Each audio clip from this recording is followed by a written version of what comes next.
Hello, അമ്മ മനസ്സിൻ്റെ പുതിയൊരു എപ്പിസോഡിലേക്ക് എല്ലാവർക്കും സ്വാഗതം. ചാനൽ ആദ്യമായിട്ട് കാണുന്നവരാണെങ്കിൽ ഒന്ന് സബ്സ്ക്രൈബ് ചെയ്തിട്ട് ലൈക്ക് ചെയ്യണേ. അങ്ങനെ മഹേന്ദ്രൻ്റെയും ലക്ഷ്മിയുടെയും അഡ്വക്കേറ്റ് വന്നിട്ട് അവരോട് പറയുന്നുണ്ട്, കോടതിയിലേക്ക് തിങ്കളാഴ്ച നിങ്ങൾ രണ്ടുപേരും വരണം. അപ്പോൾ ഞങ്ങൾക്കതല്ലാതെ വേറെ എന്താ ജോലി സർ എന്നൊക്കെ മഹേന്ദ്രൻ ചോദിക്കുന്നുണ്ട്. അപ്പോൾ വക്കീൽ പറയുന്നുണ്ട്, നിങ്ങളെ മേഘ പറ്റിച്ചതാണെന്നുള്ളതിൻ്റെ തെളിവുകളുമായിട്ടാണ് നിങ്ങൾ കോടതിയിലേക്ക് വരേണ്ടത്. അത് കേട്ട സമയത്ത് ലക്ഷ്മി ആകെ ഒന്ന് വല്ലാതാവുകയാണ്. കാരണം മേഘ പറ്റിച്ചതിന് യാതൊരു തെളിവുമില്ല. മഹേന്ദ്രനും അത് കേട്ട സമയത്ത് ആലോചിക്കുന്നുണ്ട്. അപ്പോൾ വക്കീൽ രണ്ടുപേരോടായിട്ട് ചോദിക്കുകയാണ്, നിങ്ങളുടെ കയ്യിൽ അതിനുള്ള എന്തെങ്കിലും തെളിവുകളുണ്ടോ? രണ്ടുപേരും ലക്ഷ്മിയെ നോക്കുകയാണ്. അപ്പോൾ ലക്ഷ്മിയോട് മഹേന്ദ്രൻ ചോദിക്കുന്നുണ്ട്, അന്ന് നിങ്ങൾ രജിസ്റ്റർ ഓഫീസിലുണ്ടായിരുന്നപ്പോൾ ആരെങ്കിലും നിങ്ങളെ കണ്ടതായിട്ടുള്ള തെളിവുണ്ടോ? ആരും ഉണ്ടായിരുന്നില്ല ഏട്ടാ, മേഘയുടെ അഡ്വക്കേറ്റ് മാത്രമേ ഉണ്ടായിരുന്നുള്ളൂ. അപ്പോൾ മഹേന്ദ്രൻ പറയുന്നുണ്ട്, അവർ നമുക്ക് വേണ്ടിയിട്ട് സംസാരിക്കില്ലല്ലോ. അപ്പോൾ മഹേന്ദ്രൻ വക്കീലിനോട് പറയുന്നുണ്ട്, മേഘ ലക്ഷ്മിയെ ഇമോഷണലായിട്ട് ബ്ലാക്ക് ചെയ്തിട്ടാണ് ഇതൊക്കെ എഴുതിയെടുത്തത്. പക്ഷേ അതിന് ഞങ്ങളുടെ കയ്യിൽ ഒരു തെളിവുമില്ല സർ. എങ്ങനെ അത് നമ്മൾ കോടതിയെ ബോധിപ്പിക്കുക? അത് കേട്ട സമയത്ത് വക്കീലും ഒന്ന് ആലോചിക്കുകയാണ്. പിന്നെ അദ്ദേഹം നിരാശയോടെ പറയുന്നുണ്ട്, ആരെങ്കിലും വിറ്റ്നസ് ഉണ്ടായിരുന്നെങ്കിൽ കുറച്ചുകൂടി കേസ് എളുപ്പമാകുമായിരുന്നു. പക്ഷേ ആരും തന്നെ തെളിവിനും സാക്ഷിയായിട്ടുണ്ടായിട്ടില്ല എന്നാണ് നിങ്ങൾ പറയുന്നത്. നമ്മളെക്കൊണ്ടാവും പോലെ നമുക്ക് കോടതിയെ ബോധ്യപ്പെടുത്താൻ ശ്രമിക്കാം. എങ്കിൽ പിന്നെ ഞാൻ വരട്ടെ സർ എന്ന് ചോദിച്ചിട്ട് വക്കീൽ അവിടെ നിന്ന് ഇറങ്ങുകയാണ്. വക്കീലിനെ കാത്തു നിൽക്കുകയായിരുന്നു മുത്തശ്ശി. വക്കീൽ കാറിൻ്റെ അടുത്തെത്തിയ സമയത്ത് മുത്തശ്ശി അടുത്ത് വന്നിട്ട് ചോദിക്കുന്നു, ഇതെന്താ ഇവിടെ വരെ വന്നിട്ട് പോകുന്നതെന്ന്. അപ്പോൾ മഹേന്ദ്ര സാറിനെ കാണാൻ വേണ്ടിയിട്ടാണ് വന്നത്, എന്താ കാര്യം എന്ന് ചോദിക്കുന്നുണ്ട് മുത്തശ്ശി. അപ്പോഴാണ് വക്കീൽ പറയുന്നത്, മേഘ അവരെ ചീറ്റ് ചെയ്തിട്ട് ആ സ്വത്ത് എഴുതി വാങ്ങിച്ചിരുന്നുണ്ടായിരുന്നല്ലോ, അതിൻ്റെ കേസ് കോടതിയിൽ നടക്കുന്നുണ്ട്, അതിനെക്കുറിച്ച് സംസാരിക്കാനാണ് വന്നത്. അത് കേട്ട സമയത്ത് മുത്തശ്ശി ആകെ ഞെട്ടുകയാണ്. അപ്പോൾ അതും പറഞ്ഞിട്ട് വക്കീൽ വേഗം അവിടുന്ന് പോകുന്നുണ്ട്. അതേസമയം ലക്ഷ്മി മഹേന്ദ്രനോട് ചോദിക്കുന്നുണ്ട്, ഏട്ടാ നമ്മൾ ഈ കേസ് ജയിക്കുമോ ഏട്ടാ? അപ്പോൾ മഹേന്ദ്രൻ വലിയ പ്രതീക്ഷയില്ലാത്ത രീതിയിലാണ് സംസാരിക്കുന്നത്. മേഘ നിന്നെ പറ്റിച്ചിട്ടാണ് ഈ സ്വത്തുക്കൾ എഴുതി വാങ്ങിയതെന്ന് ആരെങ്കിലും നമുക്കൊരു സാക്ഷിയായിട്ട് കാണിക്കാനുണ്ടായിരുന്നെങ്കിൽ കുറച്ചുകൂടി നമുക്ക് കേസ് അനുകൂലമാകുമായിരുന്നു. ഇതിപ്പോൾ പറയാൻ പറ്റില്ല. അവർ രണ്ടുപേരും ആകെ നിരാശയോടെയാണ് നിൽക്കുന്നത്. അതേസമയം മേഘയുടെ കാറ് കഴുകി വൃത്തിയാക്കുകയാണ് മഹേഷ്. അങ്ങോട്ടേക്ക് പോയിട്ട് മനോഹരൻ ഓരോരോ കാര്യങ്ങൾ പറയാണ്, ആ സൈഡ് കഴുകി ഈ സൈഡ് കഴുകി, കാറിൻ്റെ ഉൾവശം വൃത്തിയാക്കി, നീ പുറം മാത്രമേ കഴുകുന്നുള്ളൂ എന്നൊക്കെ പറയാണ്. അപ്പോൾ അവർ രണ്ടുപേരും സംസാരിക്കുന്നതിനിടയ്ക്ക് മുത്തശ്ശി അങ്ങോട്ട് വന്നിട്ട് രണ്ടുപേരോടും അവർക്ക് അടുത്തേക്ക് പോകാൻ പറയുകയാണ്. അവർ രണ്ടുപേരും അടുത്തെത്തിയ സമയത്ത് മുത്തശ്ശി പറയാണ്, അടുത്ത ആഴ്ച ലക്ഷ്മി കോടതിയിൽ പോയി മേഘ അവളെ ചീറ്റ് ചെയ്തിട്ടാണ് ഈ സ്വത്തുക്കളൊക്കെ എഴുതി വാങ്ങിയതെന്ന് തെളിവ് സഹിതം തെളിയിക്കാൻ പോവുകയാണ്. അത് കേട്ടതും മനോഹരനും മഹേഷും ഒരുപോലെ ഞെട്ടുന്നുണ്ട്. അപ്പോൾ മുത്തശ്ശി പറഞ്ഞു കൊടുക്കുകയാണ്, അങ്ങനെ ലക്ഷ്മി പറഞ്ഞു കഴിഞ്ഞാൽ മേഘ കുടുങ്ങും. അപ്പോൾ മനോഹരൻ ഇങ്ങനെ ആലോചിക്കുകയാണ്, ഒപ്പം മഹേഷും. അപ്പം മുത്തശ്ശി പറയുന്നുണ്ട്, ലക്ഷ്മി കോടതിയിൽ എത്താൻ പാടില്ല, അവളെ എന്തെങ്കിലും ചെയ്തിട്ട് കോടതിയിൽ വരാത്ത വിധത്തിലാക്കണം. അപ്പോൾ മനോഹരൻ ചോദിക്കുകയാണ്, ചേച്ചി ലക്ഷ്മി എന്താ ചെയ്യേണ്ടത്? അത് കേട്ടതും മുത്തശ്ശിക്ക് ദേഷ്യം വരുന്നുണ്ട്. ഓ, എല്ലാം എന്നോട് ചോദിച്ചിട്ട് ചെയ്യ്. പോത്തിനെ പോലെ വളർന്നല്ലോ, സ്വന്തം ബുദ്ധിയിൽ ഒരു ഐഡിയയും വരുന്നില്ലേ? എന്താ ചെയ്യേണ്ടതെന്ന് നീ തന്നെ ആലോചിക്ക്. അത് കേട്ടതും മനോഹരൻ തലതാഴ്ത്തി നിൽക്കുകയാണ്. മഹേഷും ചിന്തിക്കുന്നുണ്ട് എന്താ ചെയ്യേണ്ടതെന്ന്. കുറച്ചു നേരം ആലോചിച്ചതിന് ശേഷം മനോഹരൻ ചോദിക്കുകയാണ്, ചേച്ചി ലക്ഷ്മി റോഡിലേക്കൂടെ പോകുമ്പോൾ അവർക്ക് മേലെ വണ്ടി കയറ്റി കൊന്നാലോ? അപ്പോൾ മുത്തശ്ശിയും കൂളായിട്ട് പറയാണ്, അവളെ മേലോട്ടേക്ക് പറഞ്ഞേക്കോ അതോ താഴോട്ടേക്ക് പറഞ്ഞേക്കോ അതൊന്നും എനിക്കറിയണ്ട. ലക്ഷ്മി കോടതിയിൽ എത്താൻ പാടില്ല.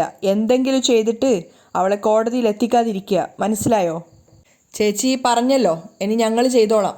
മഹേഷിനെ നോക്കിക്കൊണ്ട് മനോഹരൻ പറയുന്നുണ്ട്. അപ്പോൾ മുത്തശ്ശി പറയാണ്, ഇങ്ങോട്ട് നോക്ക്, ഈ കാര്യം മേഘ അറിയണ്ട. അവളറിഞ്ഞാൽ ഇതിന് കൂടെ നിൽക്കില്ല. എന്തായാലും വളർത്തിയതിൻ്റെ ഒരു സ്നേഹം ഉണ്ടാവുമല്ലോ, അതുകൊണ്ട് വേണ്ടാന്ന് പറഞ്ഞ് വാശി പിടിക്കും. അപ്പം നിങ്ങൾ നിങ്ങളുടെ ജോലി തീർത്തിട്ട് സമാധാനത്തോടെ വാ. ഇത് നിങ്ങളാ ചെയ്തതെന്ന് ഒരാൾക്ക് പോലും മനസ്സിലാവരുത്. ഒരു തെളിവ് പോലും ബാക്കി വെക്കാതെ പറഞ്ഞ ജോലി കൃത്യമായി ചെയ്തിട്ട് വാ, മനസ്സിലായോ? ശരി ചേച്ചി, ഞങ്ങൾ ചെയ്തോളാം. അങ്ങനെ മഹേഷും മനോഹരനും ആ ഒരു ദൗത്യം ഏറ്റെടുക്കുകയാണ്. മനോഹരൻ മഹേഷിൻ്റെ മുഖത്ത് നോക്കുന്ന സമയത്ത് മഹേഷ് പറയുന്നുണ്ട്, നല്ലൊരു പദ്ധതി ഉണ്ട് എന്നുള്ള അർത്ഥത്തിൽ തലയാട്ടുകയാണ്. അതേസമയം മാർക്കറ്റിൽ പോയി സാധനമൊക്കെ വാങ്ങി വെയിലത്ത് നടന്നു വരികയാണ് ലക്ഷ്മി. റോഡിൽ കൂടി നടക്കുകയാണ് അവർ. ആ സമയത്ത് അതുവഴി ചന്ദ്രിക പാസ് ചെയ്ത് പോകുന്നുണ്ടായിരുന്നു. അപ്പോൾ ചന്ദ്രിക ചിന്തിക്കുന്നുണ്ട്, അമ്മയെ പോലെ ഉണ്ടല്ലോ എന്ന്. അങ്ങനെ അവൾ അവരുടെ അടുത്തെത്തിയ സമയത്ത് അമ്മ തന്നെയാണ്. അമ്മ എന്ന് വിളിക്കുന്ന സമയത്ത് ലക്ഷ്മി തിരിഞ്ഞു നോക്കുകയാണ്. അപ്പോൾ ലക്ഷ്മിയെ വണ്ടിയിലേക്ക് കയറ്റുന്നുണ്ട്, സ്കൂട്ടറിലേക്ക് കയറ്റുകയാണ്. എന്നിട്ട് ചന്ദ്രിക പറയുന്നുണ്ട്, എന്തിനാ ഈ നട്ടുച്ച വെയിലത്ത് അമ്മ ഇങ്ങനെ പോകുന്നത്? എന്തെങ്കിലും വേണമെങ്കിൽ എന്നോട് പറഞ്ഞാൽ പോരെ, ഞാൻ വാങ്ങിക്കൊണ്ട് വരില്ലേ? അപ്പോൾ ലക്ഷ്മി സ്നേഹത്തോടെ പറയാണ്, എല്ലാത്തിനും നിന്നെ തന്നെ ബുദ്ധിമുട്ടിപ്പിക്കുന്നത് മോശമല്ലേ? മാത്രമല്ല ഞാൻ ക്ഷേത്രത്തിൽ പോയതായിരുന്നു, അപ്പോൾ അതിനടുത്ത് തന്നെയാണല്ലോ മാർക്കറ്റ്. തിരിച്ചു വരുന്ന വഴി കുറച്ച് പച്ചക്കറികളൊക്കെ വാങ്ങിച്ചു എന്നേ ഉള്ളൂ. അതൊന്നും സാരമില്ല, എന്നോട് പറഞ്ഞാൽ മതി, ഞാൻ കൊണ്ടുവരാമെന്നൊക്കെ ചന്ദ്രിക പറയുന്നുണ്ട്. എല്ലാ ജോലിയും നീ തന്നെ തനിച്ച് ചെയ്യാനാണെങ്കിൽ പിന്നെ ഞങ്ങൾ എന്തിനാ ചന്ദ്രിക? നമുക്ക് ഈ വിഷമമൊക്കെ കുറച്ചു കാലം കൂടി മാത്രമേ ഉണ്ടാവുള്ളൂ. കുറച്ചു ദിവസം കൂടി കഴിഞ്ഞാൽ കോടതിയിൽ പോയി മേഘ എന്നെ പറ്റിച്ചിട്ടാണ് ഈ സ്വത്തുക്കളൊക്കെ എഴുതി വാങ്ങിയതെന്ന് നമുക്ക് തെളിയിക്കാൻ പറ്റും. തെളിവ് സഹിതമാണ് നമ്മൾ കോടതിയെ ബോധിപ്പിക്കുന്നതെങ്കിൽ എല്ലാ സ്വത്തുക്കളും തിരിച്ച് നമ്മുടെ കൈകളിലേക്ക് തന്നെ വരും. അതിനുശേഷം മേഘ നമ്മുടെ ജീവിതത്തിൽ കുറുകെ വരികയേയില്ല. ചന്ദ്രിക അമ്മ പറയുന്നത് മുഴുവനായിട്ട് കേൾക്കുന്നുണ്ട്. അതിനുശേഷം അവളും പറയാണ്, അമ്മ പറഞ്ഞത് ശരിയാണ്. മേഘ നിങ്ങളുടെ കാര്യത്തിൽ ഒരുപാട് തെറ്റുകൾ ചെയ്തു. അതിനുള്ള ശിക്ഷ അവൾക്ക് കിട്ടണം. ചന്ദ്രികയും പറയുന്നുണ്ട്. അങ്ങനെ അവർ വണ്ടി ഓട്ടി പോകുന്ന സമയത്ത് മഹേഷും മനോഹരനും അവരെ കാത്തു നിൽക്കുകയാണ്. അവർ രണ്ടുപേരും ഒരു ചായക്കടയിൽ നിന്ന് ചായ കുടിക്കുമ്പോഴാണ് ചന്ദ്രികയും ലക്ഷ്മി അതുവഴി സ്കൂട്ടറിൽ പോകുന്നത്. അപ്പോൾ അടുത്ത പ്ലാൻ അവർ തയ്യാറാക്കുകയാണ്. മഹേഷ് വേഗം അടുത്തുള്ള ഒരു ഓട്ടോ ഡ്രൈവറുടെ അടുത്ത് പോകുന്നുണ്ട്. എന്നിട്ട് അയാളോട് അല്പനേരത്തേക്ക് വണ്ടിക്ക് ചോദിക്കുകയാണ്. ആദ്യം അയാൾ കൊടുക്കാൻ സമ്മതിച്ചിട്ടില്ലെങ്കിലും മഹേഷ് എന്തൊക്കെയോ പണത്തിൻ്റെ കാര്യമൊക്കെ പറഞ്ഞിട്ട് അയാളെ സ്വാധീനിച്ചിട്ട് അയാളുടെ ഓട്ടോറിക്ഷ വാങ്ങിക്കുന്നുണ്ട്. അതിനുശേഷം മനോഹരൻ്റെ അടുത്ത് വന്നിട്ട് അയാളെയും കൂടെ ആ ഓട്ടോയിലേക്ക് കയറ്റുകയാണ്. മനോഹരൻ മഹേഷിനോട് പറയാണ്, നോക്ക്, ലക്ഷ്മി കോടതിയിൽ ചെന്നിട്ട് മേഘയ്ക്കെതിരെ തെളിവുകൾ കൊടുത്തു കഴിഞ്ഞാൽ എല്ലാ സ്വത്തുക്കളും തിരിച്ച് മഹേന്ദ്രൻ്റെ പേരിലേക്ക് തന്നെ പോവും. ലക്ഷ്മി കോടതിയിൽ എത്തരുതെങ്കിൽ എന്തെങ്കിലും നീ ചെയ്തേ പറ്റൂ. അപ്പോൾ മഹേഷും ചോദിക്കുന്നുണ്ട്, അവരെ രണ്ടുപേരെയും തട്ടിയിട്ടാലോ? അങ്ങനെ നീ ചെയ്യുകയാണെങ്കിൽ മേഘയുടെ വിശ്വാസം മുഴുവനായിട്ട് നിനക്ക് കിട്ടും. നിനക്ക് വേണ്ടി അവൾ എന്തും ചെയ്യും. മഹേഷിനിങ്ങനെ എരികേറ്റിക്കൊണ്ടേ ഇരിക്കുകയാണ്. അതുകൊണ്ട് തന്നെ മഹേഷ് ആ ഒരു ഓട്ടോറിക്ഷയിൽ ചന്ദ്രികയും ലക്ഷ്മിയെയും പിന്തുടരുകയാണ്. അങ്ങനെ ചന്ദ്രികയുടെയും ലക്ഷ്മിയുടെയും അടുത്തായിട്ട് അവരുടെ ഓട്ടോറിക്ഷ എത്തിയിട്ടുണ്ടായിരുന്നു. ഓരോ ടൈമിൽ അടുക്കും തോറും മനോഹരൻ ഇങ്ങനെ പറഞ്ഞുകൊണ്ടേയിരിക്കുകയാണ്, തട്ടിക്കോ തട്ടിക്കോ എന്നിങ്ങനെ പറയുന്നുണ്ട്. അപ്പോഴൊക്കെ ആളുകളില്ലാത്തൊരു സ്ഥലം നോക്കിയിട്ട് മഹേഷ് കാത്തു നിൽക്കുകയാണ് അവർക്ക് പിന്നാലെ തന്നെ പോയിട്ട്. ഓരോ തവണ അടുത്തെത്തും തോറും ചന്ദ്രികയുടെ വണ്ടി സ്പീഡ് കൂടുന്നത് കൊണ്ട് തന്നെ അവർ മുന്നോട്ട് കയറി പോവുകയാണ്. അതേപോലെ തന്നെ മനോഹരൻ സ്പീഡ് കൂട്ട് എന്നിങ്ങനെ പറഞ്ഞുകൊണ്ടേ ഇരിക്കുന്നുണ്ട്. അങ്ങനെ പ്രതീക്ഷിക്കാണ്ട് മനോഹരൻ്റെ വാക്കും കേട്ടിട്ട് ഓട്ടോറിക്ഷയുടെ സ്പീഡ് കൂട്ടിയ സമയത്ത് പെട്ടെന്ന് ഓട്ടോറിക്ഷയുടെ നിയന്ത്രണം കയ്യിൽ നിന്ന് പോവുകയാണ്. അവിടെ ഒരു കൂമ്പാരത്തിൻ്റെ അടുത്തെത്തിയ സമയത്ത് ഓട്ടോറിക്ഷ മറിഞ്ഞ് വീണിട്ട് അവർ രണ്ടുപേരും അവിടുന്ന് ഓട്ടോറിക്ഷയിൽ നിന്ന് തെറിച്ച് പുറത്തേക്ക് വീഴുകയാണ്. ഓട്ടോ ആണെങ്കിൽ മഹേഷിൻ്റെ കാലിൻ്റെ മുകളിലാണുള്ളത്.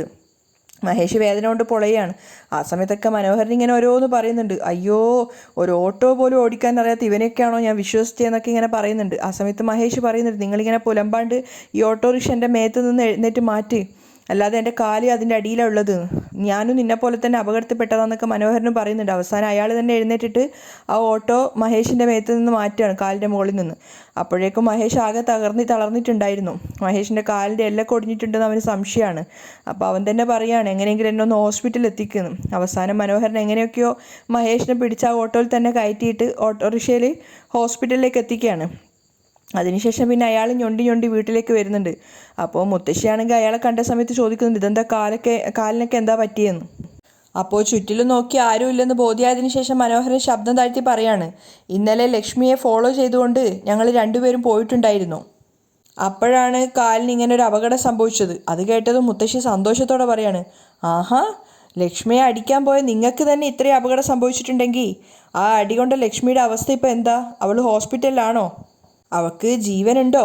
അതോ അവളെ കൊന്നോ നിങ്ങൾ എന്നൊക്കെ തമാശ രൂപേണ ചോദിക്കുകയാണ്. ഇനി അതല്ല, ജീവൻ അങ്ങോട്ടോ ഇങ്ങോട്ടോ എന്നുള്ള അവസ്ഥയിലാണോ എന്നൊക്കെ സന്തോഷത്തോടെ മുത്തശ്ശി ചോദിക്കുന്നുണ്ട്. അപ്പോൾ മനോഹരൻ പറയുന്നുണ്ട്, ജീവൻ പോവാനുള്ള അവസ്ഥയിൽ തന്നെയാണ് ഉള്ളത്, പക്ഷേ ലക്ഷ്മിക്കല്ല, നമ്മുടെ മഹേഷിനാണ്. അത് കേട്ടതും മുത്തശ്ശി ആകെ ഷോക്കായിട്ട് നോക്കുന്നുണ്ട്. മഹേഷിനോ? അതേ ചേച്ചി. എന്നിട്ട് സംഭവിച്ച കാര്യങ്ങളൊക്കെ മനോഹരൻ വ്യക്തമായിട്ട് പറഞ്ഞു കൊടുക്കുകയാണ്. മുഴുവൻ കേട്ടതിന് ശേഷം മുത്തശ്ശി ദേഷ്യത്തോടെ പറയുന്നുണ്ട്, എന്താടാ, ഞാൻ കരുതിയത് ഇത്രയും കാലം നീ മാത്രം പൊട്ടനെന്നാ. ഇതിപ്പോൾ നോക്കുമ്പോൾ ആ മഹേഷും നിന്നെപ്പോലെ തന്നെ മന്ദബുദ്ധിയാണല്ലോ. രണ്ടുപേരും പോത്തിനെ പോലെ വളർന്നല്ലോ. ഒരു പെണ്ണിനെ വണ്ടി കൊണ്ട് ചെന്ന് ഇടിക്കാൻ പോലും നിങ്ങൾക്ക് രണ്ടുപേർക്കും അറിയില്ലേ? അപ്പോൾ നാണക്കേടോടെ മനോഹരൻ പറയുന്നുണ്ട്, അയ്യോ, ജസ്റ്റ് മിസ്സായതാ ചേച്ചി. അതെ എൻ്റെ കൺമുന്നിൽ കാണരുത്, പോടെ ഇവിടുന്ന്. മുത്തശ്ശി വായിൽ വന്നതൊക്കെ മനോഹരനെ പറയാണ്. അയാളാണെ കേട്ട് നിൽക്കുന്നുണ്ട്. അപ്പോൾ അയാൾ പറയുന്നുണ്ട്, എന്തിനാ ചേച്ചി ഇങ്ങനെ വഴക്ക് പറയുന്നേ? നീ ചെയ്ത കാര്യത്തിന് പിന്നെ നിന്നെ ഞാൻ അഭിനന്ദിക്കണോ? നിന്നെയൊക്കെ ഈ ദൗത്യം ഏൽപ്പിച്ചതിന് പകരം ഞാൻ തന്നെ പോയി ഒരു വണ്ടി എടുത്തിട്ട് അവളെ ആക്സിഡൻ്റ് ആക്കിയാൽ മതിയായിരുന്നു. ഇതൊക്കെ കേട്ടിട്ട് മനോഹരൻ വീണ്ടും പറയുന്നുണ്ട്, ചേച്ചി, മഹേഷിനെ ഹോസ്പിറ്റലിലാക്കിയിട്ടാണുള്ളത്. അവിടെ ചിലവൊക്കെ ഉണ്ട്, കുറച്ച് പണം വേണമായിരുന്നു. അപ്പോൾ മുത്തശ്ശി ദേഷ്യത്തോടെ പറയാണ്, പണോ? ഞാനെന്തിനാ നിനക്ക് പണം തരണം? അപ്പോൾ അയാൾ പറയാണ്, ചേച്ചി, നിങ്ങൾ പറഞ്ഞിട്ടല്ലേ ലക്ഷ്മിയെ വണ്ടി കയറ്റി കൊല്ലാൻ നോക്കിയത്? അതിനുവേണ്ടി പോയത് കൊണ്ടല്ലേ ആക്സിഡൻ്റ് ആയിട്ട് മഹേഷ് ഹോസ്പിറ്റലിലായത്? അപ്പോൾ ദേഷ്യത്തോടെ മുത്തശ്ശി പറയാണ്, പറഞ്ഞ ഒരു കാര്യം പോലും ചെയ്തിട്ടില്ല, എന്നിട്ട് പണത്തിന് ചോദിക്കാൻ മാത്രം നാണയില്ലേ നിനക്ക്? ഇങ്ങോട്ട് നോക്ക്, ഇനി ആ മഹേഷിനോട് ഈ വീടിൻ്റെ പരിസരത്ത് പോലും വരരുതെന്ന് പറഞ്ഞേക്ക്. അവനെക്കൊണ്ട് ഒരു പ്രയോജനവും ഇല്ല. ഇങ്ങോട്ട് നോക്ക്, എന്നെ സഹോദരനായി പോയതുകൊണ്ട് മാത്രം നിന്നെ ഞാൻ പോറ്റിക്കോളാം. അവനെ കൂടെ നോക്കാനൊന്നും എനിക്ക് സാധിക്കില്ല. ഇങ്ങോട്ട് നോക്ക്, നീ എന്ത് ചെയ്യുന്നു ഏത് ചെയ്യുന്നു എന്നൊന്നും എനിക്കറിയണ്ട. അടുത്ത പ്രാവശ്യം ലക്ഷ്മിയുടെ മേലെ വലിയൊരു ലോറി തന്നെ കയറ്റിക്കോ. അത് കേട്ടതും മനോഹരൻ തന്നെ ഞെട്ടിപ്പോവാണ്. അപ്പോൾ മുത്തശ്ശി കൂർമ്മ ബുദ്ധിയോടെ പറയുന്നുണ്ട്, ഇപ്രാവശ്യം രക്ഷപ്പെട്ട ലക്ഷ്മി അടുത്ത പ്രാവശ്യം രക്ഷപ്പെടാൻ പാടില്ല. അവളുടെ ഇടുപ്പല് പൊട്ടി അവൾ കാലാകാലം കിടക്കയിൽ തന്നെ ആയിരിക്കണം. അതല്ലെങ്കിൽ അവൾ നേരെ ദൈവത്തിൻ്റെ അടുത്തേക്ക് പോയേക്കണം. ഇത് ചെയ്താൽ മാത്രം ഇനിയും നിനക്കാണെങ്കിലും ഈ വീട്ടിൽ സ്ഥാനമുള്ളൂ. അല്ലെങ്കിൽ നീയും ഈ വീട്ടിൽ നിന്ന് ഇറങ്ങി പോയിക്കോണം. അവർ കർശനമായി പറഞ്ഞിട്ട് അവിടെ നിന്നും അകത്തേക്ക് കയറി പോവുകയാണ്. അപ്പോൾ മനോഹരൻ ചിന്തിക്കുന്നുണ്ട്, ഈ ചേച്ചി എന്താ ഇങ്ങനെ സംസാരിക്കുന്നേ? ഇതൊക്കെ ചെയ്താൽ ഞാൻ ജയിലിൽ പോവില്ലേ? ഇവരെൻ്റെ കൂടെപ്പിറപ്പായിരിക്കോ അതോ എനിക്കിട്ട് എന്തെങ്കിലും പണി തരാനായിരിക്കോ? അയാളിങ്ങനെ സ്വയം ചിന്തിക്കുകയാണ്. പിന്നെ നേരെ കാണിക്കുന്നത് മേഘയും ജാനകിയും അതുപോലെ എല്ലാവരും കൂടി അമ്പലത്തിലേക്ക് പോവുകയാണ്. അവർ ഒരുപാട് അർച്ചനയും വഴിപാടുകളൊക്കെ നടത്താൻ വേണ്ടിയിട്ടാണ് വന്നിട്ടുള്ളത്. എല്ലാവരുടെ കയ്യിലും ഒരുപാട് പൂവുകളും അർച്ചന നടത്താനുള്ള കാര്യങ്ങളൊക്കെ ഉണ്ടായിരുന്നു. അതുപോലെ തന്നെ മുത്തശ്ശിയും മേഘയും ജാനകിയും ആരതിയും വാസുവും കൂടിയാണ് വന്നിട്ടുള്ളത്. അവരെ കണ്ടപ്പോൾ തന്നെ പൂജാരി വേഗം പുറത്തേക്ക് ഇറങ്ങി വരുന്നുണ്ട്. എല്ലാവരുടെ കയ്യിൽ ഒരുപാട് താലങ്ങളും തട്ടുകളൊക്കെ ഉണ്ടായിരുന്നു. അപ്പോൾ അവരോടൊക്കെ നമസ്കാരം പറയാണ് പൂജാരി. അദ്ദേഹം അടുത്ത് വന്ന സമയത്ത് മുത്തശ്ശി സന്തോഷത്തോടെ പറയാണ്, എൻ്റെ കൊച്ചുമകളുടെ പേരിൽ അർച്ചന നടത്താൻ വേണ്ടിയിട്ടാണ് വന്നിട്ടുള്ളത്. അതിന് പാലഭിഷേകവും അങ്ങനെയുള്ള കാര്യങ്ങളൊക്കെ ചെയ്യാനുണ്ട്. അതൊക്കെ നിങ്ങൾ എത്രയും പെട്ടെന്ന് ചെയ്യണം. അദ്ദേഹം പറയുന്നുണ്ട് ഒക്കെ ചെയ്തോളാം എന്ന് പറഞ്ഞിട്ട് അവർ കൊണ്ടുവന്ന ആ താലങ്ങളും തട്ടുകളും പാലും ഒക്കെ വാങ്ങിക്കുകയാണ്. അദ്ദേഹം അവിടുന്ന് പോയ സമയത്ത് അവരെല്ലാവരും ദൈവത്തിന് നേരെ നിന്ന് പ്രാർത്ഥിക്കുകയാണ്. അതിനുശേഷം സന്തോഷത്തോടെ മുത്തശ്ശി മേഘയോട് പറയുന്നുണ്ട്, മേഘ, ഞാൻ പറഞ്ഞതുപോലെ മഹേന്ദ്രൻ്റെ എല്ലാ സ്വത്തുക്കൾക്കും നീ പൂർണ്ണ അവകാശിയായി. അത് കേട്ടതും ജാനകിയും വാസുവും ആരതിയൊക്കെ സന്തോഷത്തോടെ പുഞ്ചിരിക്കുകയാണ്. അപ്പോൾ മുത്തശ്ശി പറയുന്നുണ്ട്, ഇനി ചെയ്യേണ്ടത് എന്താണെന്ന് വെച്ചാൽ നിന്റെ കൈകൊണ്ട് തന്നെ ദൈവത്തിന് പൂജ നടത്തണമെന്ന് ഞാൻ ആഗ്രഹിച്ചിരുന്നു. ഇന്ന് ആ നേർച്ച നമുക്ക് നിറവേറ്റണം. ശരി മുത്തശ്ശി. അപ്പോഴേക്കും പൂജാരി വന്നിട്ട് എല്ലാ ഒരുക്കങ്ങളും ചെയ്തു എന്ന് പറഞ്ഞിട്ട് അവരെ അങ്ങോട്ടേക്ക് കൂട്ടിക്കൊണ്ടു പോവുകയാണ്. അവർ കൊണ്ടുവന്ന പാലൊക്കെ വെച്ചിട്ട് അമ്മന് പാലഭിഷേകമൊക്കെ നടത്തുകയാണ്. ആ സമയത്ത് അവർ 5 പേരും അവിടെ നിന്നിട്ട് തൊഴുകൈയോടെ പ്രാർത്ഥിക്കുന്നുണ്ട്. മേഘയുടെയും ആരതിയുടെയും ജാനകിയുടെയൊക്കെ മനസ്സിൽ എല്ലാവരുടെയും ആഗ്രഹങ്ങൾ നടക്കണമെന്ന് തന്നെയായിരുന്നു. അതിനുശേഷം പൂജാരി അവരോട് പറയുന്നുണ്ട്, ബാക്കിയുള്ള കാര്യങ്ങളൊക്കെ ചെയ്തിട്ട് ഞാൻ നിങ്ങളെ വിളിച്ചോളാം. അവർ ആ സമയത്ത് കുറച്ചു നേരം അങ്ങോട്ടേക്ക് മാറി നിൽക്കുകയാണ്. ആ സമയത്താണ് മഹേന്ദ്രനും ലക്ഷ്മിയും അതേ ക്ഷേത്രത്തിൽ തന്നെ വരുന്നത്. അവരും നേരെ വന്നത് പൂജാരിയുടെ അടുത്തേക്ക് തന്നെയാണ്. അദ്ദേഹത്തിൻ്റെ കയ്യിലും ഒരുപാട് കവറിൽ പൂജ ചെയ്യാനുള്ള സാധനങ്ങളൊക്കെ ഉണ്ടായിരുന്നു. അദ്ദേഹം വന്ന് പൂജാരിയോട് പറയുന്നുണ്ട്, ഞങ്ങൾക്ക് ഞങ്ങളുടെ മകളെ തിരിച്ചു കിട്ടി. ആ സമയത്ത് ഒരു നേർച്ചക്കട ഉണ്ടായിരുന്നു. അത് നിറവേറ്റാൻ വേണ്ടിയിട്ടാണ് വന്നിരിക്കുന്നത്. അതിനുള്ള പൂജ ചെയ്യണമെന്ന് പറയുന്ന സമയത്ത് പൂജാരിയോ ചെയ്യാമെന്ന് പറയുന്നുണ്ട്. അത് കേട്ട സമയത്ത് മേഘയ്ക്ക് ദേഷ്യം വരികയാണ്. മേഘ പറയുന്നുണ്ട് പൂജാരിയോടായിട്ട്, ഞങ്ങളാണ് ആദ്യം വന്നത്, അതുകൊണ്ട് ഞങ്ങൾക്ക് ചെയ്തു തരാനുള്ള കാര്യങ്ങളൊക്കെ ചെയ്തു തന്നതിന് ശേഷം മറ്റുള്ള കാര്യങ്ങൾ ആരംഭിച്ചാൽ മതി. അത് കേട്ട സമയത്ത് മഹേന്ദ്രനും ലക്ഷ്മിയും മേഘയെ നോക്കുകയാണ്. മേഘ പക്ഷെ അവരെ തെല്ലും വകവെക്കാത്ത രീതിയിൽ പൂജാരിയോട് സംസാരിക്കുകയാണ്. അവിടെയാണ് ഇന്നത്തെ എപ്പിസോഡ് വൈൻഡപ്പ് ചെയ്യുന്നത്.